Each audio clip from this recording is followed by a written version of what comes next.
Para seguir abordando este tema que sucedió el viernes pasado, María Mercedes, tenemos ya conectada vía Zoom a una experta en seguridad. Se trata de Catherine Herrera, para que analicemos sobre todo las acciones que se pueden tomar, pero también que entendamos que uno de los focos de este problema es la minería ilegal. Tenemos ya en pantallas a Catherine. Muy buenos días, gracias por estar aquí con nosotros. ¿Podría primero que todo, por favor, darnos una especie de explicación para los amigos televidentes y radioescuchas de qué manera la minería ilegal es la que está provocando que en las fronteras comiencen a convertirse en zonas de guerra y empiecen a aparecer estos grupos subversivos que son en su mayoría de origen colombiano? Buenos días.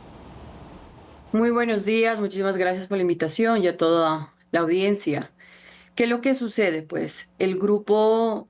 armado organizado Comandos de la Frontera, pues como ya diferentes medios los han indicado, nace como paramilitares, fueron exguerrilleros de la FARC, y que dentro de los procesos de negociaciones, sobre todo muchos de los militantes que conforman este grupo armado transnacional no querían formar parte, ya que ellos también se dedicaban a diferentes delitos del crimen organizado. Ellos tienen sobre todo una presencia significativa dentro de la zona sur del país hermano vecino, y que en esos últimos 3 años tuvieron un crecimiento y sobre todo una participación bastante fuerte dentro del territorio ecuatoriano. Ellos comenzaron dentro de nuestro país, dentro de nuestro territorio, a liderar lo que se conoce como la ruta del droga amazónica, pero posteriormente, dado a la vulnerabilidad, fácil penetración en el Estado, abandono del Estado, tanto en temas sociales, económicos, de inversión, de empleo, y también en cómo era lo vulnerable para que puedan participar y captar diferentes actores en el involucramiento de la minería ilegal, es que ellos también comienzan a liderar esta zona, teniendo en cuenta ya que ellos también conocían todo este territorio, ya que lo manejaban con frontera de Venezuela, con frontera con Colombia, trasladan esa extracción de minerales hacia territorio ecuatoriano. Cuando nosotros hablamos del tema de minería ilegal, vemos que ellos ven una oportunidad bastante fuerte, conocen la geopolítica que este delito, el crimen organizado, significa, porque puede ser mucho más lucrativo que el mismo narcotráfico o incluso que la trata de personas, por la facilidad que esto tiene de lavar activos, por la facilidad que tiene de vender el objeto extraído, en este caso el oro. El oro no ha bajado en el último tiempo, incluso con todos los aranceles de estos primeros meses que ha puesto las grandes potencias, etcétera. El oro ha incrementado incluso su precio, lo cual le vuelve un producto adquisitivo, un producto de alto valor, y que genera no solo economías ilícitas transnacionales, sino que también genera una economía comunitaria en donde se puede percibir como un estado dual. Están las economías lícitas que te genera un estado formal, pero también están las economías ilícitas e informales que inyectan que inyectan dinero específicamente a estas comunidades y a diferentes autoridades em, en distintos niveles. Entonces, la minería ilegal es capaz de generar otros tipos de delitos, como el mismo narcotráfico, como generar delitos conexos como secuestro, vacunas, extorsiones, como financiar el sistema político o de gobernanza de una ciudad o de un estado, y que también tiene una alianza con distintos actores como el sector privado en sí, o como el funcionario público o el aparataje de justicia. Catherine, quería quedarme con algo que usted ha mencionado y es el oro, y justamente según leíamos en algunas investigaciones, se dice que estos grupos se asientan en las fronteras con Colombia y con Perú porque es mucho más sencillo el tráfico de este recurso.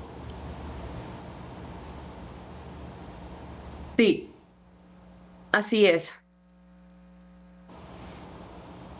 No sé si me escuchan. Sí, sí, sí, sí. Ok, sí, justamente le preguntamos eso porque se dice que están en estas zonas porque es mucho más sencillo que puedan traficar el oro, y entendemos que de ahí es que sale el financiamiento, como usted nos lo está explicando. Sí, efectivamente. ¿Por qué? Porque el oro, sobre todo, existe una oferta, una demanda que no va a estar preguntando cómo fue extraído, de dónde fue sacado, y que aún, sobre todo a nivel latinoamericano, yo me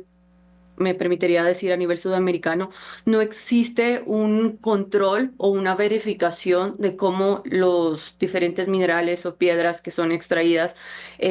han sido sacadas, han sido sustraídas y sobre todo cuáles los actores o el nivel de participación de estructuras criminales, ¿no? El oro es tan fácil de vender porque no te permite ciertos cuestionamientos, no te preguntan cómo fue extraída, cómo fue transportada, quiénes participaron en ellos, entre otros. Se vende el objeto en sí, o sea, el producto final es el oro y ese es el que trae una dinámica mucho más fácil. Y ahora teniendo en cuenta que grupos comandos de la frontera ellos ya tienen mucho más articulado una ruta en donde era utilizada, su principal fuente pues es la droga, pero esa misma ruta también puede ser utilizada para exportar, vender, trasladar la pepa del oro. Y ahora tener en cuenta otra cosa, o sea, la minería ilegal maneja presupuestos mucho más elevados que otros tipos de delitos porque fueron financiados primero por el narcotráfico, fueron financiados por temas de microtráfico o temas de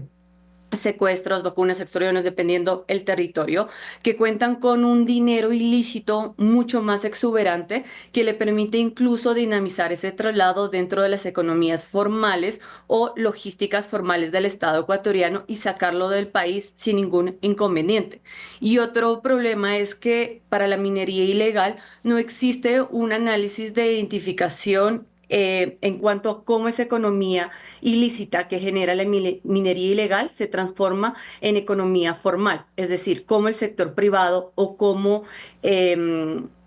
esos paraísos fiscales contribuyen, quienes les están apoyando, ya que para trasladar todo esto, financiar y también vender esa pepa de oro, se necesita pues el apoyo de tanto sistema de justicia, sistema de fuerza pública. Entonces tú verás que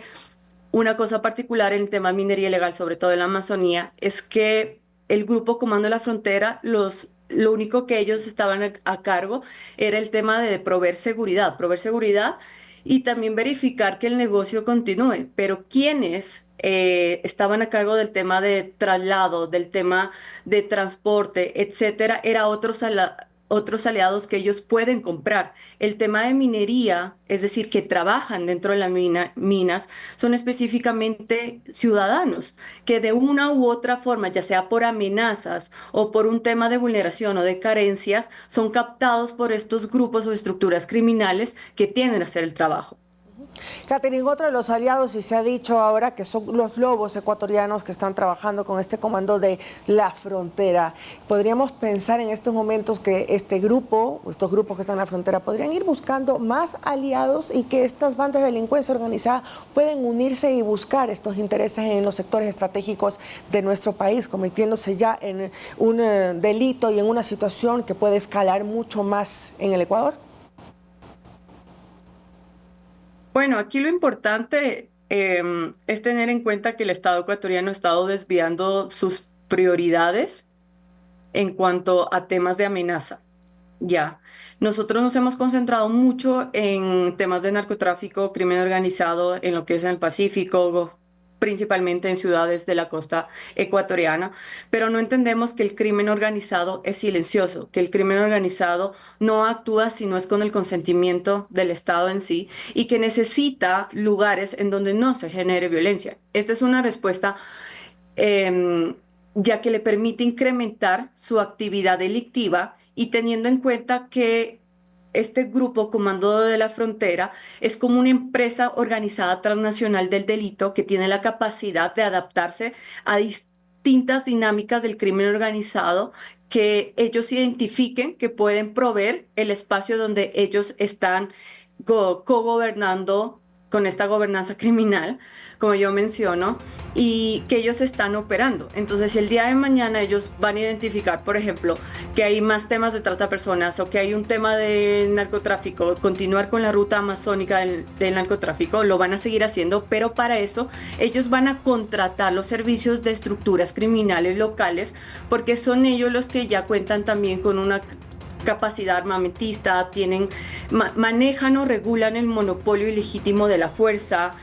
tienen una gran cantidad de militantes, que eso le hace muy atractivo, que eso es lo que ha sucedido con los lobos. Los lobos hoy por hoy pues forman parte de esta denominación como grupos armados organizados porque son contratados por diferentes estructuras criminales internacionales que le financian, que son quienes contratan sus servicios y que ellos a su vez contratan a grupos organizados locales para realizar diferentes temáticas. Entonces, dependiendo del negocio ilícito que se requiera hacer dentro del Estado ecuatoriano, pues los lobos también están haciendo un portafolio de servicios, ya que conocen el territorio, tienen capacidad de reclutamiento, tienen capacidad de captación dentro del Estado, saben cómo vulnerar los controles y, claro, manejan una inteligencia criminal que incluso puede llegar a manejarlo desde el sistema penitenciario. Correcto, ¿no? Y además que los que más son afectados son las comunidades, justamente eso es lo que pasa en Colombia, porque estos grupos pues les dan dinero a cambio de que estén trabajando, pero son actividades ilícitas. En todo caso, le agradecemos muchísimo por la explicación que nos ha dado Catherine para entender cómo la minería ilegal está justamente afectando y generando problemas aquí. Y captando otros sectores también de nuestro país, como en este caso grupos de delincuencia organizada locales. Muchísimas gracias por acompañarnos. Muchísimas gracias a ustedes, siempre un gusto. La experta en seguridad, Catherine Herrera. Con esto vamos a una pausa y retornamos porque tenemos más información en Noticias 7, emisión matinal.